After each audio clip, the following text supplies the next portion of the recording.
Olá pessoal, tudo bem? Então, agora hoje estamos na nossa segunda aula. Nessa aula a gente vai falar da importância dos micro-organismos em relação aos alimentos, os micro-organismos de importância alimentar, certo? Principalmente os benéficos. A gente vai focar mais para vocês terem esse conhecimento, né, que é muito importante para vocês como profissionais nutricionistas, saber que vários micro-organismos têm efeitos benéficos na saúde, né, e na produção de diversos alimentos e também outros tipos de produtos de interesse industrial, ok? Então vamos lá. Então nessa aula a importância dos micro-organismos nos alimentos, né? Deixei meus contatos novamente, se precisarem entrar em contato comigo, ok? Todas as aulas eu coloquei o contato para vocês, se precisarem entrar em contato comigo de alguma outra forma, mas preferencialmente pela sala digital, como está disponibilizado lá no site da Unip. Ok? Então, micro-organismos de interesse alimentar. Né? Os micro-organismos se dividem em bactérias, fungos, né, que são bolores e leveduras, e vírus. Né? Bactérias e fungos, muitos deles têm aplicação na produção de diversos tipos de alimentos. Né? Diversos alimentos são produtos produzidos, né, por processos microbiológicos empregando bactérias, fungos, bolores ou leveduras, certo? Tem aí o pão, um exemplo, aí tem um pão mofado, né, que também é um exemplo da decomposição que esses micro-organismos podem ocasionar, mas o próprio pão é um produto da microbiologia, né? A fermentação que o pão passa é uma fermentação microbiológica. O fermento biológico que a gente adiciona, né, é usado, né, o fermento biológico, para o crescimento do pão, passa por uma fermentação. Então, é um produto da microbiologia. Queijo, produto da microbiologia, bebidas lácteas fermentadas, probióticas, né? Então, são vários exemplos aí de produtos da microbiologia. Os vírus, eles são mais, eles têm mais relevância, né, em relação alimentar, principalmente os que causam doença, né? Mas eles são poucos, né, não são usados na produção de alimentos, né, um tipo de vírus. Mas eles têm relevância, principalmente na ocorrência de doenças alimentares. Os vírus e os alimentos, né? Então, os vírus só se multiplicam dentro de células vivas de outros organismos, né? A gente falou isso na aula passada, que apenas as principais doenças, né, as principais DTAs, né, a grande quantidade de DTAs, 92% das DTAs de ocorrência no Brasil que foram identificadas, elas ocorrem por bactérias, né? As bactérias são as causadoras dessas DTAs. E os vírus causam apenas em torno de 6% das DTAs que foram identificadas, ou o vírus foi o agente etiológico, o agente causal, né? Então, por que isso? Eu perguntei na aula passada. Né? O principal fator é porque os vírus eles precisam de uma célula viva para se multiplicar. E os alimentos não são vivos, né? Os alimentos, na sua grande maioria, com exceção de algumas coisas que a gente consome, eles são células mortas, né? Então, os vírus não conseguem se multiplicar. Alguns tipos de vírus podem sobreviver nos alimentos por longos períodos de tempo, e são esses vírus que causam doenças de transmissão alimentar. Ou pode haver uma contaminação recente, né, da pessoa que manipulou o alimento, entrou em contato com o alimento, e essa manipulação foi recente, e o vírus pode veicular também de uma pessoa para outra, por falta de higiene na manipulação. Então, aí nessas figuras está exemplificando, né, os cuidados necessários na manipulação segura dos alimentos para prevenir a contaminações, né, de vírus ou bactérias. Então, lavar bem as mãos, higienizar adequadamente os alimentos, né, separar, por exemplo, uma tábua, né, para alimentos crus e outra para alimentos cozidos, né, a questão da contaminação cruzada, que a gente vai falar um pouco mais nas nossas próximas aulas, certo?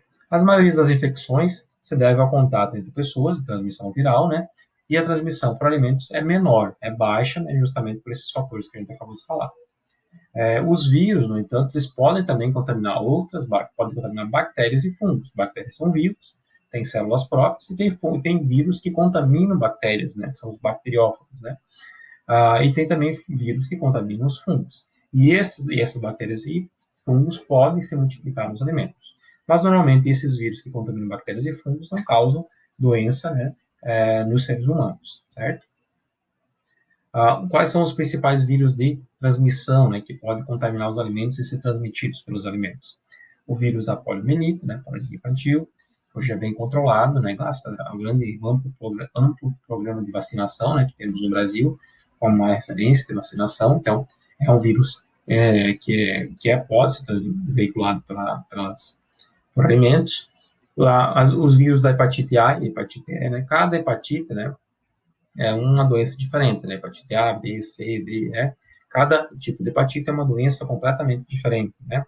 Ocasionada por agentes etiológicos diferentes, né? A única coisa que elas têm em comum é que elas causam um problema hepático, né? Uma infecção no fígado, um problema hepático. E os vírus da hepatite A e da hepatite E, que são as hepatites virais, podem ser veiculados pela água e por os alimentos, né? Outro vírus que pode ser veiculado por os alimentos é o vírus Norwalk, né, ou norovírus, né? Eles causam diarreias, é mais comum na América do Norte, nos Estados Unidos, né? Eles têm maior relevância e 90% dos surtos de problemas gastrointestinais, né, de infecções gastrointestinais, são ocasionadas por esse tipo de vírus, né? E eles acometem principalmente no verão, que acontece mais, né? Então, lá como eles têm baixos índices de infecções intestinais, de intoxicações alimentares por bactérias, os vírus se sobressaem nesse cenário, né? E outro é o rotavírus, né, que também pode ser veiculado pelos alimentos, né, a rotavirose. E a gente tem bastante controle, né, no Brasil, principalmente, né, o principal fator de risco são as crianças, né, que é o público que tem imunidade mais baixa, e são vacinados logo nos primeiros meses, justamente para diminuir a mortalidade infantil ocasionada pelo rotavírus. Então, a vacinação também é bastante efetiva no Brasil, a gente tem um bom controle quanto a isso, mas é uma doença que pode afetar e tem que ter muito cuidado com crianças, principalmente. Além dos vírus, tem as bactérias, como a gente falou, né? Então, as bactérias, diferentes dos vírus, elas têm vida própria, né? Elas conseguem se multiplicar nos alimentos. As bactérias, como a gente também falou na aula passada, né? Porque elas são as principais responsáveis, né? Pela ocorrência de DTAs dos alimentos. Porque as bactérias, elas conseguem consumir uma ampla infinidade de substratos, né? Os alimentos, eles são ricos em nutrientes e as bactérias conseguem consumir uma diversidade grande de substratos, né? Além do mais, as bactérias são células simples, elas têm um rápido crescimento, elas são procariontes, né? Células procarióticas são mais simples e se multiplicam mais rapidamente do que os fungos, né? Os fungos têm um crescimento mais lento, por isso que elas se sobressaem nas DTAs, né? Na ocorrência de doenças transmitidas por alimentos. Algumas a gente falou na aula passada, né? A gente citou lá as principais, né? A gente vai falar nas próximas aulas também, mas aí tem bacilos, né? Como bacilos cereus é um dos principais agentes etiológicos, estafilococcus, espirulina, clostridium, Escherichia, né? E coli, principalmente streptococcus, também é bastante frequente, salmonella, que é a principal, né? Então, algumas das bactérias que têm maior ocorrência em transmissão alimentar. A maioria delas não pode ser vista ao olho nu, né? Então, vocês já tiveram outras disciplinas de microbiologia, né? Essa não é a primeira. Então, você sabe que as bactérias não são visíveis ao olho nu, né? A gente consegue visualizar elas quando elas crescem em forma de uma colônia. Então, a gente consegue visualizar nas placas do meio de cultura, porque é um conjunto de bactérias, tá? Elas formam um filme, se for no alimento, né? Elas formam uma película, né? Um filme, que a gente chama de biofilme, e isso é visível. Mas as células bacterianas não são visíveis a olho nu. A maioria eu coloquei porque existem alguns tipos de bactérias que têm umas células muito grandes, né, que são quase 1 milímetro, né, quase aquele risquinho da régua, a distância daquele risquinho. São raras tipos de bactérias que têm esse formato, não são nem de veiculação alimentar, não causam doenças, mas algumas podem ser grandes, certo? Foram descobertas recentemente, inclusive. As bactérias, elas crescem principalmente, elas crescem com mais facilidade em alimentos ricos em proteínas, que elas preferem, e com alta atividade de água. Não que elas não possam contaminar frutas, por exemplo, elas não possam contaminar outros tipos de alimentos, mas elas preferem alimentos ricos em proteínas e com alta atividade de água. Carnes, leites, ovos, derivados, né, desses produtos são os principais vetores de doenças bacterianas. Algumas se desenvolvem nos alimentos e produzem toxinas. Então, nem todas as doenças causadas por bactérias são doenças ocasionadas, né, por infecções, por exemplo, né? Muitas bactérias podem produzir toxinas também, né? Elas se desenvolvem no alimento, produzem previamente a toxina e o que vai causar a doença é a toxina e não a infecção bacteriana, né? Então, no caso do Clostridium botulinum, por exemplo, o botulismo, né? O Clostridium botulinum se desenvolve no alimento, né? Então, geralmente, alimentos enlatados, alimentos que são armazenados sem a presença de oxigênio, são os mais propícios à contaminação do Clostridium, né? Então, alimentos enlatados são os mais relatados. Apesar que os enlatados têm um controle muito rigoroso, né? Os enlatados industrializados, principalmente conservas caseiras, são as mais propícias para a contaminação de Clostridium botulinum. Então, nos alimentos, né, quando acontece o botulismo, a bactéria se desenvolve previamente no alimento, ela se multiplica. Nessa multiplicação, ela produz toxinas, e a toxina, né, do Clostridium botulinum é o que vai causar o botulismo, né, causar doença que pode, inclusive, levar à morte, que é bastante grave. Mas tem várias espécies, a gente vai falar mais nessa aula de hoje, que o foco nosso é principalmente os micro-organismos benéficos, né? Tem várias espécies de interesse alimentar, várias espécies de bactérias que têm um interesse na produção de alimentos, né? No uso, né, na produção de vários ingredientes ou benefícios através da alimentação. A gente vai falar um pouquinho nessa aula hoje. Depois os fungos, né? Os fungos também têm vida própria, né? Assim como as bactérias, eles conseguem se multiplicar, né? Diferente dos vírus que não têm uma célula e eles precisam de uma célula, de um hospedeiro para fazer a sua multiplicação, né? Os fungos a gente divide em bolores e leveduras, né? As leveduras, algumas são dimórficos, né? Alguns tipos de fungos são dimórficos e podem apresentar a forma leviduliforme ou na forma de fungos filamentosos, né? De micélios, que são os bolores, né? Se multiplicam preferencialmente em alimentos secos, ricos em carboidratos, então é mais comum a gente ver os fungos em frutas, em cereais, em pães, em massas, em bolos, né? Porque eles preferem alimentos que têm maior quantidade de carboidratos e os bolores, né, se desenvolvem mais em alimentos desidratados, enquanto as leveduras elas geralmente acontecem em alimentos com maior quantidade de água, mas também ricos em carboidratos. Os fungos eles têm uma afinidade maior por alimentos ácidos, né? Então eles resistem, eles crescem uma ampla faixa de pH, a gente vai falar também nas próximas aulas sobre isso, né? E as leveduras, né, têm uma maior afinidade pelas frutas, por exemplo, mas os fungos filamentosos, os bolores, também acontecem nesse tipo de alimento. Existem espécies patogênicas, inclusive ao homem, né, como a gente está vendo nessa imagem aí, né, um fungo que aconteceu na unha, né, da pessoa.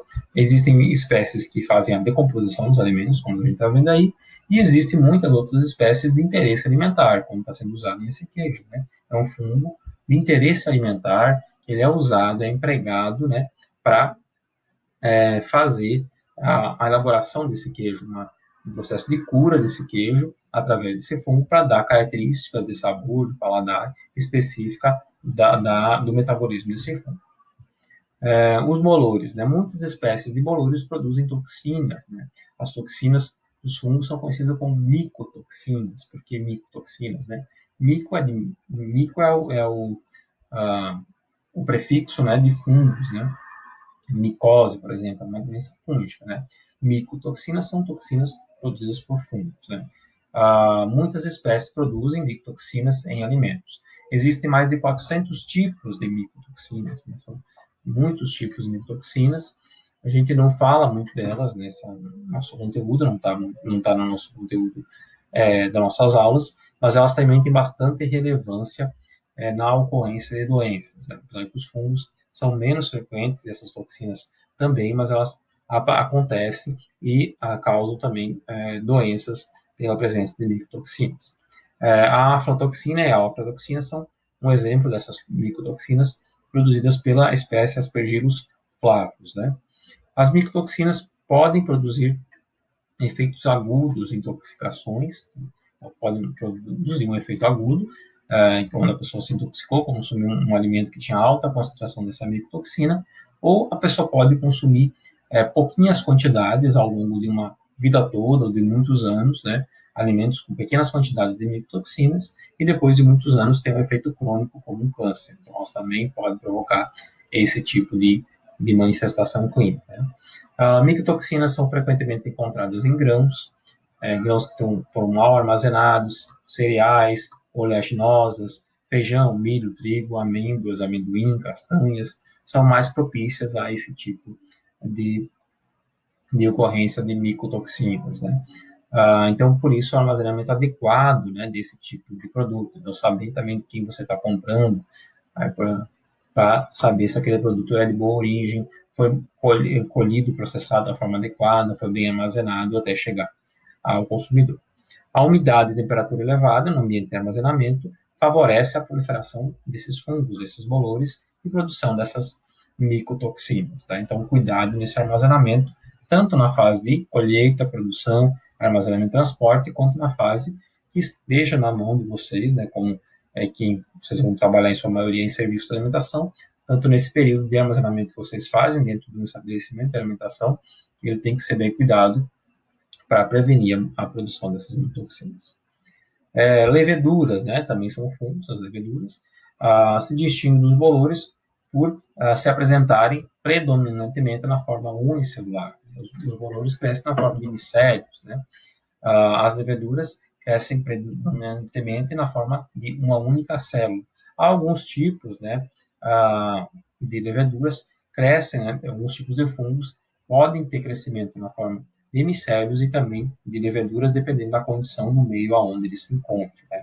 Geralmente as leveduras ocorrem mais em alimentos ricos em água, né? Em meios mais líquidos, as leveduras são mais favorecidas. Em alimentos mais secos, os bolores são mais favorecidos nesse tipo de crescimento. Crescem e se reproduzem mais rapidamente que os bolores. Então, as leveduras, apesar de serem fungos também, elas têm um crescimento mais rápido do que os fungos fermentosos. São mais eficazes na realização de alterações químicas, né? Então, como elas são unicelulares, elas têm uma relação área-volume maior, né? Então, elas têm uma maior área, maior volume de superficial, né? Maior volume de célula, né? Superficial, e essa área grande favorece, né, a elas produzirem várias alterações químicas, né? Seja alterações químicas prejudiciais aos alimentos, como benéficas. Então, muitas leveduras, né, principalmente por essa característica, são usadas com interesse industrial e alimentar. Então, por exemplo, a produção de bebidas alcoólicas são leveduras. Então, elas conseguem converter o açúcar das frutas, por exemplo, do vinho, né, ou o açúcar que está presente no malte da cerveja, em álcool, né? Na produção de álcool industrial, de álcool combustível, de álcool de uso doméstico, né? São as leveduras, as saccharomyces. Então, ela tem uma rapidez nessa alteração química, né? De converter o açúcar em uma molécula de álcool e grande eficiência na conversão. Então, além dessas classificações dos micro-organismos, em bolores, em fungos, em bactérias e vírus, né? Que são os tipos de micro-organismos, a gente classifica os micro-organismos na sua relação com os alimentos, né? Entre os que causam deterioração, os que são deteriorantes, né? Que causam a decomposição dos alimentos. Então, de certa forma, eles são prejudiciais para a gente comercializar, para a gente consumir o alimento, para a gente armazenar, mas eles têm um papel importante também, um papel biológico importante, porque são necessários os micro-organismos para fazer esse processamento do material orgânico, né? Os fungos vão deteriorar, vão decompor, esses micro vão deteriorar, vão decompor os alimentos e vão transformar novamente em material orgânico, que vai servir de adubo, né? Para o tipo de novas plantas, enfim, fazer o ciclo dos nutrientes, né? Mas eles podem causar deterioração em relação aos alimentos, eles vão causar deterioração e são prejudiciais na deterioração dos alimentos. Existe o grupo de micro-organismos que causam risco à saúde do consumidor, não necessariamente os que são deteriorantes, que causam deterioração, são patogênicos. A maioria dos que causam alterações visíveis nos alimentos não causam doenças, não são patogênicos. Eles podem produzir micotoxinas, né, e ocasionar um efeito crônico de longo prazo se você consumir aquilo. Eles podem também ser porta de entrada para outros micro-organismos patogênicos, mas a grande maioria que causa alteração visível, sensorial, não são diretamente organismos patogênicos.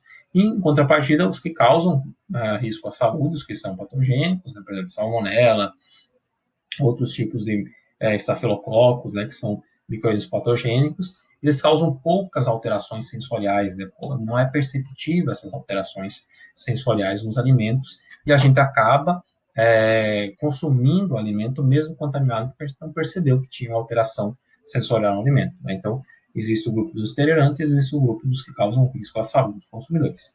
E existe o terceiro grupo, que são os benéficos, os que causam alterações benéficas nos alimentos. E a gente vai falar mais desse grupo aqui, os que são benéficos, causam alterações benéficas nos alimentos. Então, ainda falando um pouquinho desses três grupos, né, micro-organismos que causam deterioração dos alimentos. Então, são aqueles que causam alteração na cor, no odor, na textura, vão apodrecer o alimento, deixar manchas, né, apodrecidas, manchas escuras, vão alterar o odor, né, do alimento, a aparência, levando a uma deterioração, né? Então, vão alterar a aparência do alimento. Essas alterações são consequências do seu crescimento. Ele vai crescer, ele busca o alimento, né, para o seu crescimento, ele vai se alimentar, vai crescer, se multiplicar e vai ter atividade metabólica, né, natural do seu crescimento. Esse metabolismo vai produzir enzimas, vai produzir compostos químicos que vão deteriorar, vão decompor o alimento, tentando perpetuar a espécie e utiliza o alimento como fonte de energia, né? Então é natural esse processo e, como eu falei, muito desses que causam deterioração, apesar de a gente não deve consumir nenhum tipo de alimento que esteja aparentemente deteriorado, mas muito desses que causam deterioração, eles não causam doenças, né? Eles não são patogênicos, certo? Mas quando eles estão presentes, eles podem ser porta de entrada, eles podem facilitar a entrada de organismos patogênicos também nos alimentos. Por isso que a gente não deve consumir nenhum tipo de alimento que esteja com aparência deteriorada, certo? Depois a gente tem os patogênicos, né, que são os micro-organismos, M.O. que está abreviado ali, é micro-organismo, tá? Que causam risco à saúde dos consumidores, né? Então são os patogênicos. São os micro-organismos patogênicos que podem representar risco à saúde do consumidor. A maioria provoca poucas alterações sensoriais nos alimentos, né? Então vocês vão ver isso nos textos, nos trabalhos que eu mando como material suplementar para vocês, que a maioria desses micro-organismos que causam doenças, né, eles provocam poucas alterações sensoriais nos alimentos. Alguns são prejudiciais ao homem e aos animais, né, podem ser patogênicos não só do homem, como dos animais, e tem muitas doenças de veiculação por alimentos que são zoonoses, né, que vêm do animal para o homem, pode vir do animal para o homem, né, são veiculadas através do alimento.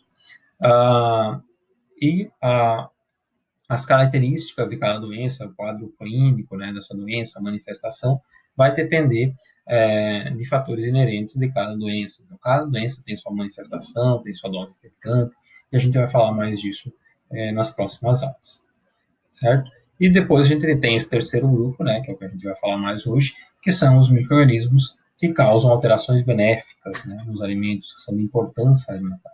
São intencionalmente adicionados, muitos deles, ou eles são selecionados no próprio alimento. Então, tem alguns alimentos, né, no processo de produção, de elaboração, que você seleciona a própria microbiota que está presente naquele alimento, né? Então, o que é a microbiota?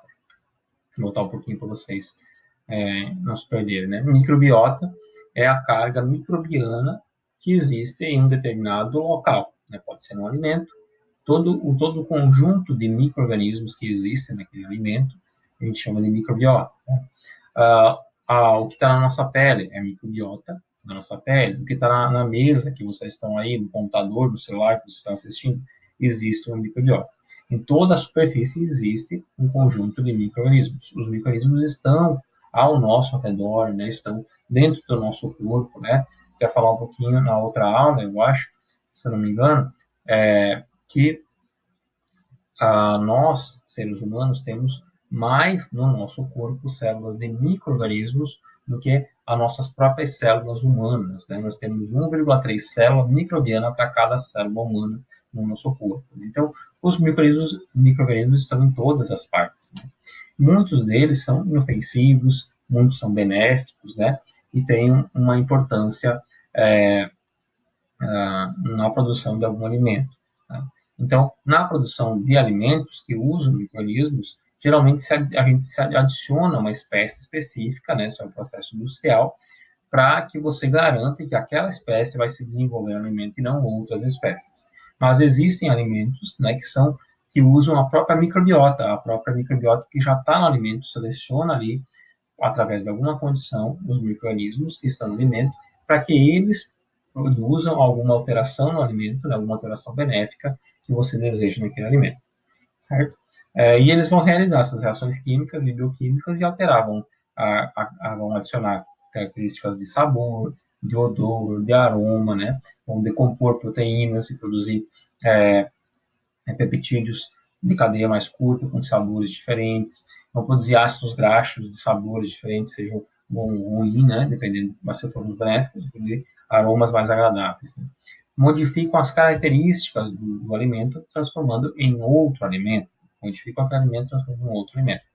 Essas interações são conhecidas pelo homem há muito tempo, mesmo antes do conhecimento da microbiologia. A gente falou disso, né, nas aulas passadas, né?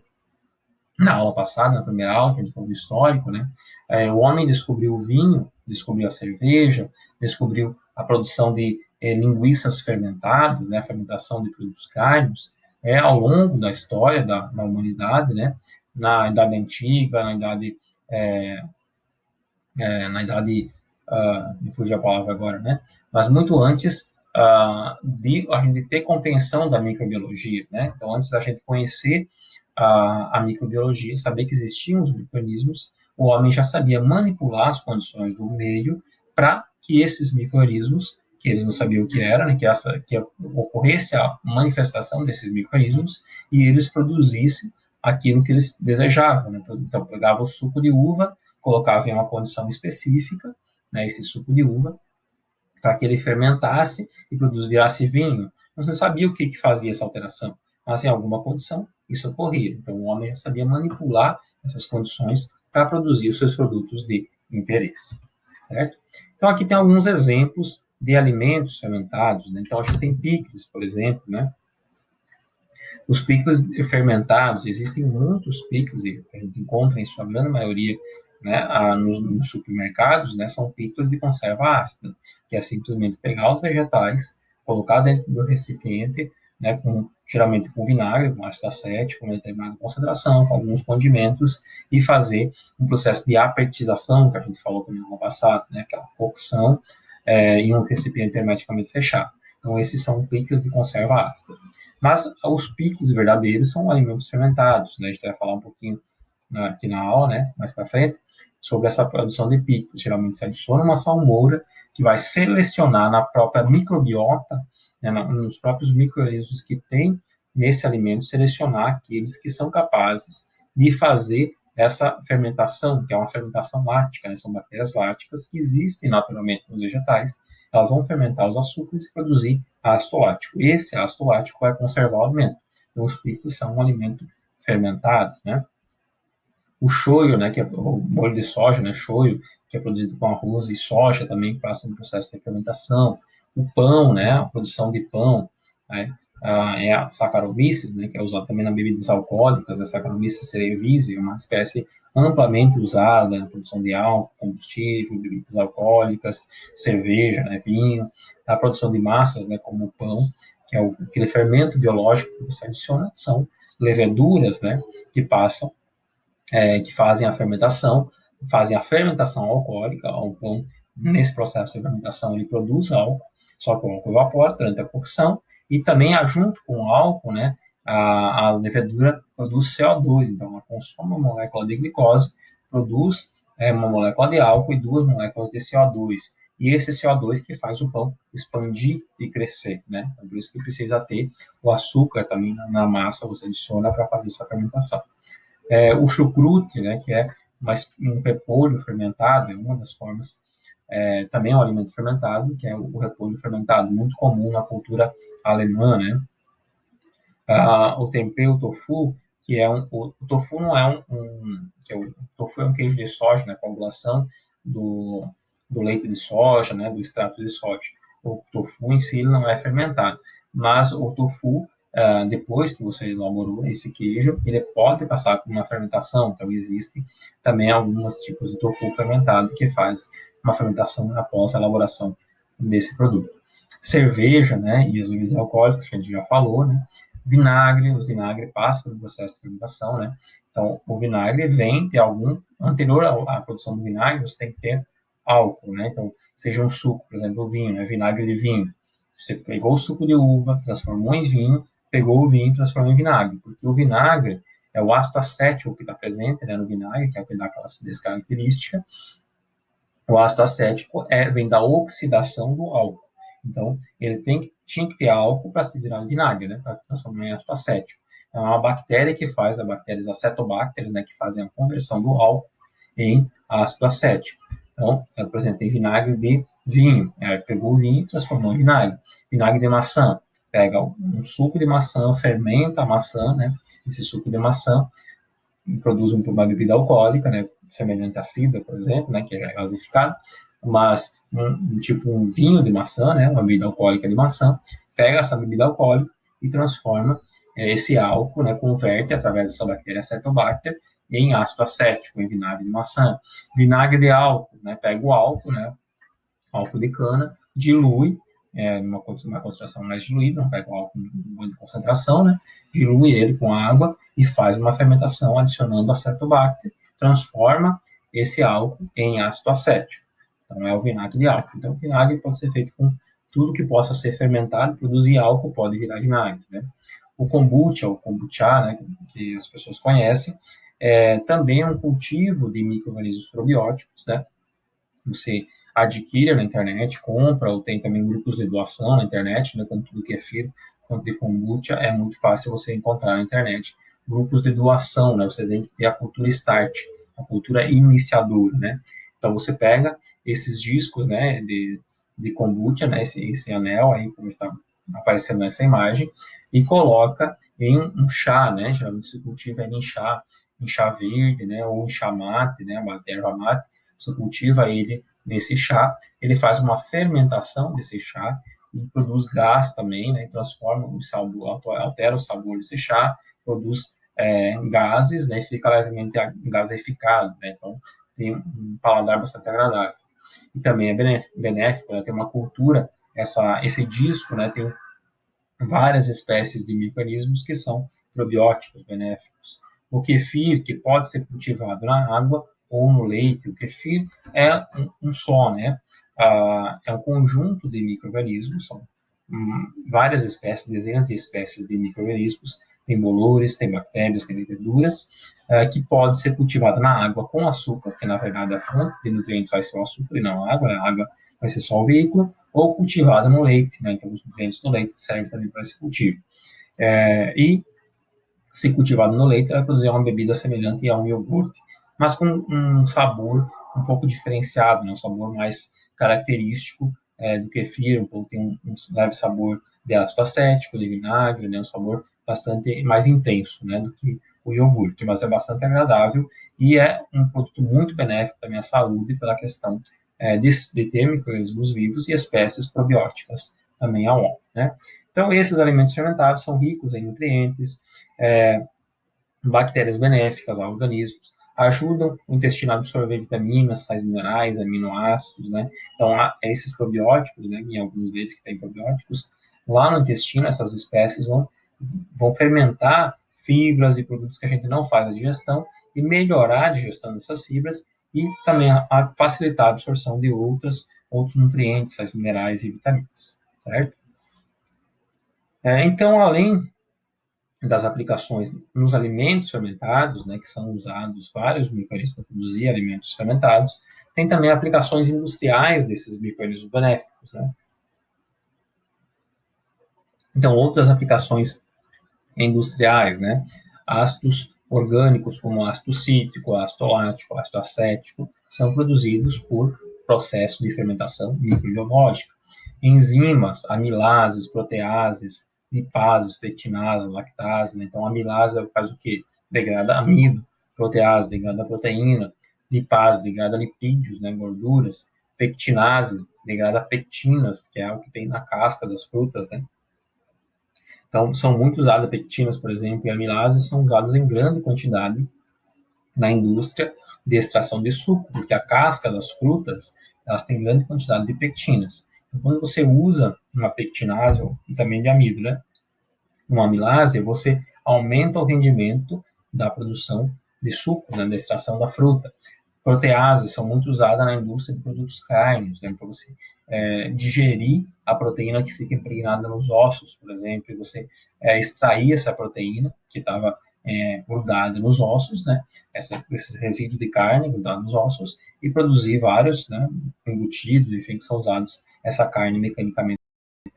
Tem vários usos, né, industriais, né, uso cosmético, e essas enzimas são produzidas por micro-organismos em grande escala, né, como a gente está vendo nessa foto aí, né, isso deve ser uma usina de álcool, né, pela imagem, mas é um exemplo, né, desses reatores que são usados em processos de conversão microbiológica na produção de algum metabólito de interesse, que pode ser uma enzima, pode ser um aminoácido, né, resina, triptofano, que são usados. As gomas de uso também alimentar, de uso no preparo de alimentos, como a xantana, muito usado, a destrana também, que é muito usado, é um produto também da microbiologia. Vitaminas, né, ergosterol, ácido ascórbico, né, que é a vitamina C, também é um produto da microbiologia. Antibióticos, uma infinidade de antibióticos, inclusive o primeiro, né, que foi a penicilina, que foi o primeiro antibiótico descoberto, ela é um produto de microorganismo, né? Então, o microorganismo que produz a penicilina é o penicílio, que é um fungo, né? Então, ele produz esse antibiótico. E hoje vários antibióticos são isolados de microorganismos e produzidos por microorganismos, né? O etanol, né? Então, o álcool, tanto de uso doméstico, uso químico, uso como combustível, né? Carburante, são produzidos pela fermentação do caldo de cana aqui no Brasil, né? Nos Estados Unidos é feito pelo milho, né? Que é o meio de cultura, com Saccharomyces cerevisiae. Solventes, né? A acetona, por exemplo, que vocês usam para tirar o esmalte da unha, as meninas que estejam nos assistindo, né? Então, essa remoção do esmalte é feita com acetona.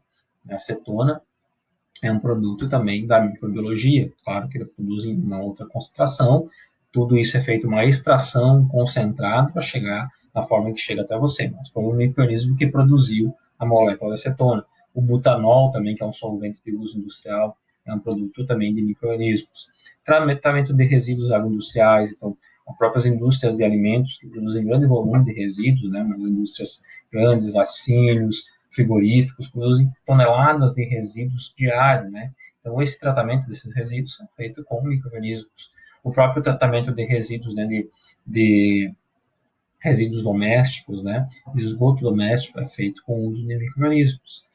Outros são usados na agricultura, né, em espécies que são fixadoras de nitrogênio, né, então são os risóbios. Essa espécie ela se liga a raízes de plantas leguminosas e fixa o nitrogênio. Outras são usadas no controle biológico de pragas, em várias espécies, né, de fungos, bactérias, que são usadas para controlar pragas que matam, né, plantas de interesse agrícola. Então, pragas que atacam a soja, pragas que atacam o milho, pragas que atacam o feijão, são usados micro-organismos para controlar essas pragas. Na silvicultura, fungos ectomicorizos, né, que são essa imagem que está mostrando para vocês, né? Não do rhizóbio, mas essa imagem é dos fungos ectomicorrízicos, né? Então, são micorrizas, são fungos que se ligam às raízes das plantas e eles ampliam, né, como vocês podem ver nessa imagem aí, eles ampliam a área superficial, então eles conseguem captar pelas raízes, pelas hifas, né, que a gente chama, parece raiz nessa imagem, mas são as hifas dos fungos, eles conseguem captar nutrientes e fornecer esses nutrientes para as raízes das plantas, né? Em contrapartida, as plantas fornecem para eles alguns metabólitos também, né? Um de seiva, alguns metabólitos que eles têm interesse. Então, é um cultivo, não, um organismo simbiótico, né? Ele vive em simbiose com a planta. E isso aumenta também a produção de madeira, né? Então, que são produzidas em escala industrial em grande quantidade, né? Ok? Então, aí alguns tipos de aplicações industriais dos micro-organismos, né? Então, uma disciplina de microbiologia, é interessante que vocês tenham esse conhecimento também, certo? Na aplicação de alimentos, né? Então, além daquilo que a gente falou, né? Também tem outras aplicações em alimentos. Muitos alimentos devem a sua produção e as suas próprias características à atividade fermentativa dos micro-organismos. Então, o processo de cura, por exemplo, de queijos, né? Queijos maturados, linguiças fermentadas, né? Eles passam por alteração, né, de sabor, de paladar, de aroma, por um processo microbiológico. Os fungos que se desenvolvem nesse tipo de produto, ou bactérias também, né, são usadas, elas vão produzir alguns metabólitos, enzimas. Essas enzimas vão degradar proteínas, lipídios, normalmente, e vão alterar o sabor daquele alimento. Então, tem um sabor mais intenso, mais agradável, característica daquele produto fermentado, né? Também aumenta a vida de prateleira, né? Então, em relação, por exemplo, à linguiça fermentada em relação à linguiça sem fermentação, né? A linguiça sem fermentação é a carne que teria que ser conservada sobre congelamento, né? Sobre refrigeração. A linguiça fermentada, por exemplo, ela tem um outro processo, os salames, que passam por um processo de cura, né, com fermentação. Então, esse ácido lático, né, produzido ali, ajuda a conservar aquela linguiça. Também, geralmente, a linguiça fermentada são produtos com menor atividade de água, que também ajuda a aumentar na conservação. Alimentos fermentados possuem aroma e sabor característico que resulta direta e indiretamente, né, da atividade desses organismos que fizeram a fermentação. Okay? Aqui outros exemplos de aplicação, então, em alimentos, né? A gente falou um pouquinho das leveduras, né? A Saccharomyces, que é a espécie mais amplamente usada, né? O gênero mais amplamente usada, né? Na área de alimentos, né? Saccharomyces cerevisiae, né? Que é a espécie específica que faz a fermentação alcoólica, né? Então, ela é usada na produção de pães, o pão é um exemplo, produção de bebidas alcoólicas, álcool, combustível, né? A gente já falou, uso na alimentação animal, né? Então, muitas espécies de Saccharomyces podem ser probióticas, né? São probióticas, inclusive, ao homem e aos animais, mas esse uso na alimentação animal, estou falando do excesso, por exemplo. A indústria que produz álcool combustível gera grande quantidade de células de leveduras. Depois que tirou, extraiu o álcool, sobra toneladas de células de leveduras mortas. Essas células de leveduras mortas, elas são ricas em proteína. E essas células são usadas para produzir ração para os animais, porque tem proteína, serve de fonte de alimentação. O levedo de cerveja, que muita gente toma como suplemento alimentar, são leveduras, só que são leveduras mortas, elas não têm um papel como probiótico. Mas esse levedo de cerveja, essas leveduras mortas, são fontes de nutrientes, principalmente de proteínas, né? Que vão servir também para a nossa absorção, né, como fonte de suplementação alimentar, certo? Então, tem vários, hoje tem aumentando o interesse por proteínas de origem microbiana, para se incluir na alimentação, né, que são fáceis de produzir em grande quantidade. Então, Saccharomyces é um exemplo disso, certo? Lactobacillus, né, então, é um gênero também, né, que é muito usado, tem várias espécies de lactobacillus. Os lactobacilos, muitos deles são probióticos, vai falar um pouquinho do que são probióticos mais à frente, e alguns exemplos de alimentos probióticos, iogurte, kefir, o chucrute, se for consumido, né, sem fazer um processo de pasteurização. Alguns produtos embutidos também podem ter características probióticas e ter espécies que trazem efeito benéfico à saúde de quem está consumindo. O lactobacillus é usado na produção de ácido lático em grande escala, também para uso industrial, então é também usado esse gênero lactobacillus. Fungos filamentosos, né, os bolores, são usados na cura de queijos, tem vários exemplos de queijos curados.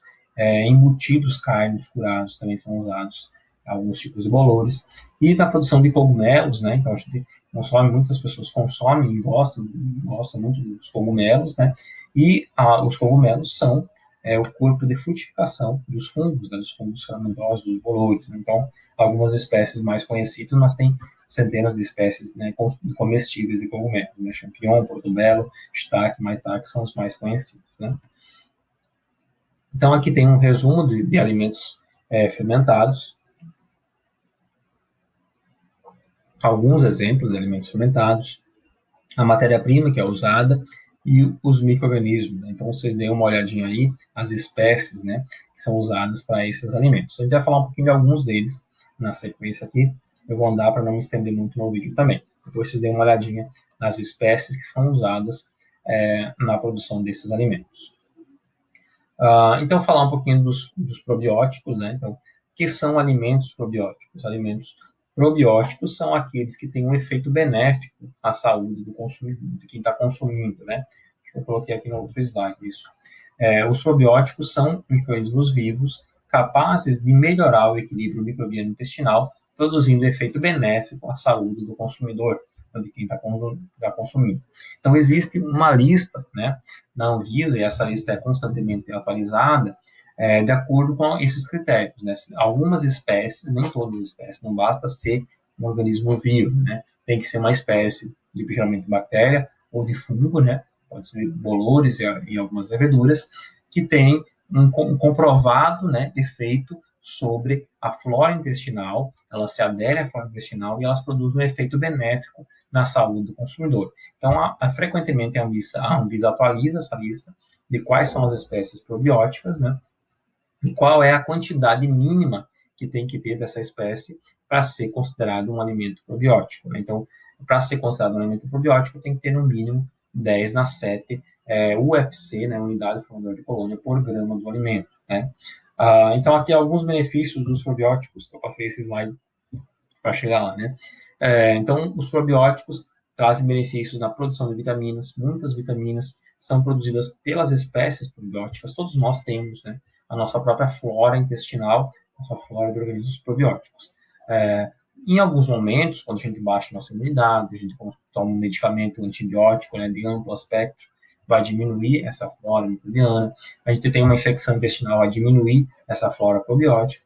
Então, a gente usa, né, alimentos que têm um organismo probiótico, usa suplementos, né, repositores de flora, como Florativo e outras marcas, né, que têm organismos probióticos para repor essa flora no nosso intestino. Então, ela vai repor provisoriamente, né, que com o passar do tempo, a nossa própria flora, a flora que é específica de cada um, vai voltar a se desenvolver. Então, ele vai produzir momentaneamente uma flora específica ali para dar condições de a nossa flora voltar a se restabelecer.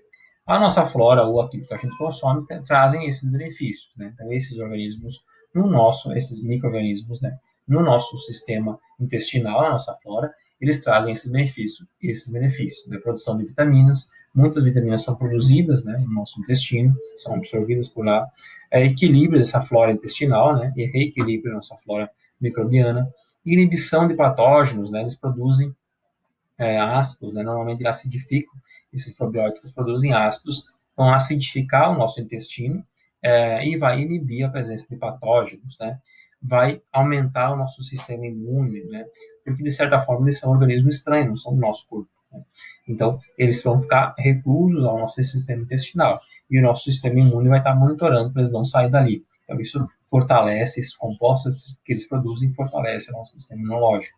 Ajudam na absorção de nutrientes, eles degradam, eles digerem fibras e compostos que a gente não digere no nosso sistema digestivo, né? E aí eles vão facilitar a absorção de nutrientes, principalmente minerais, né? Cálcio, magnésio e ferro. Tem vários estudos que mostram a redução de doenças, ajuda no tratamento de doenças, de obesidade. A obesidade está muito ligada ao tipo de flora intestinal que você tem, ajuda no tratamento de câncer, de doenças neurológicas, né? Hoje muito se fala nesse eixo intestino-cérebro, então muitos compostos que são produzidos no intestino têm um efeito sobre a nossa saúde mental, né? Tem um efeito benéfico no bem-estar.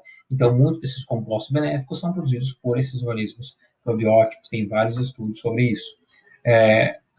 Aumento da tolerância à lactase, né? Então, pessoas intolerantes à lactose, elas não produzem a enzima lactase para digerir essa lactose. Com a presença de probióticos, esses probióticos vão consumir a lactose, né? Eles vão produzir a lactase e vão consumir a lactose. Então, aumenta, não é que você vai deixar de ser intolerante, mas vai aumentar a sua tolerância, se a pessoa é intolerante, vai aumentar a tolerância à lactose. E redução de lipídios também, porque eles vão degradar esses lipídios, vão reduzir esses lipídios que estão presentes na alimentação. Ok? Então, aqui falando qual é a diferença de probióticos, prebióticos e simbióticos, eu passei, né, para falar um pouquinho dos probióticos, e os prebióticos, né, qual a diferença deles? Os probióticos são organismos vivos capazes de melhorar o equilíbrio microbiano intestinal, produzindo efeitos benéficos à saúde do consumidor. Os pré-bióticos são o que serve de alimento para os probióticos. Né? Então, normalmente são fibras alimentares que nós não digerimos no nosso estômago, vão chegar no sistema intestinal, onde vão ser consumidas pelos probióticos, favorecendo assim o crescimento desses organismos, né, o desenvolvimento desses probióticos. Então, frutoligosacarídeos, né, que são os FOS, né, em vários alimentos tem, inulina, né, e outros frutoligosacarídeos, e várias fibras, né, como, por exemplo, amido resistente, que é comum ter na banana da terra, né, a banana comprida, que é muito consumida aqui, e várias raízes que a gente consome, é muito comum aqui em Pernambuco, são ricas em fibras que nós não digerimos, né? O amido resistente dessa banana vai chegar no intestino e lá vai servir de alimento para os probióticos. E o que é o simbiótico, que eu nem coloquei no texto, mas deixei ali, né, para falar para vocês. Simbiótico é a junção, né? Então, um alimento que tenha tanto prebióticos quanto probióticos é um alimento simbiótico, né? Tem tanto o microorganismo vivo quanto aquele que serve de alimentação para ele. Isso vai favorecer, acelerar esse processo de restabelecimento e equilíbrio da sua flora intestinal, certo? Então, muitos suplementos alimentares que a gente encontra em farmácia são produtos simbióticos, eles vêm com fibras, né, frutoligosacarídeos e algumas espécies de organismos probióticos. Então, produtos da fermentação láctica, né? A gente está falando aqui de alimentos fermentados e também de alimentos probióticos. Então, a gente vai falar um pouquinho de produtos da fermentação láctica. Mas antes disso, né, falar que as bactérias lácticas, o que são bactérias lácticas? Né? São as bactérias do leite? Não. São bactérias que consomem lactose? Não. Bactérias lácticas são as bactérias que produzem ácido lático, certo? Por isso que são denominadas bactérias lácticas, né? Então, as bactérias láticas, principalmente, fazem a fermentação lática, né? E elas se dividem em bactérias homofermentativas, que são espécies que produzem exclusivamente ácido lático, elas consomem vários tipos de açúcar, lactose, glicose, sacarose, e produzem ácido lático. E tem as bactérias heterofermentativas, que produzem, além do ácido lático, podem produzir etanol, podem produzir acetatos, podem produzir CO2. Muitas espécies de bactérias heterofermentativas são comuns nesses alimentos probióticos que a gente citou, no kombucha, no kefir, né?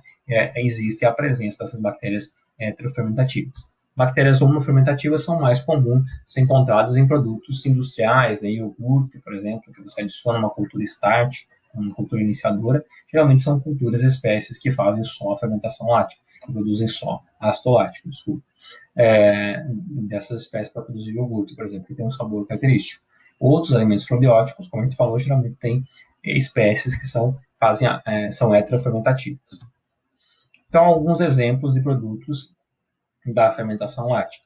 Iogurte, né? O iogurte é um produto resultante da fermentação lática, né? Por cultivo simbiótico, nesse caso, o cultivo simbiótico, que é mais de uma espécie, eles se cultivam ao mesmo tempo, né, em simbiose, né, dentro do leite. É um cultivo simbiótico de Streptococcus thermophilus e Lactobacillus bulgaricus, os quais podem acompanhar outras espécies ácido-lácticas, que, por sua atividade, contribuem para determinada característica do produto final. Então, o iogurte tem que ter no mínimo, pela legislação brasileira, tem que ter no mínimo essas duas espécies, Streptococcus thermophilus e Lactobacillus bulgaricus. Se tiver só essas duas espécies elas não têm alegação de propriedade funcional. Então, essas duas espécies não são consideradas probióticas. Mas o iogurte em si ele é benéfico, mesmo tendo essas duas espécies, porque ele tem ácidos, eles têm características benéficas e nutricionais importantes, certo? Mas ele pode ter outras espécies adicionadas a eles que tornam ele probiótico, né?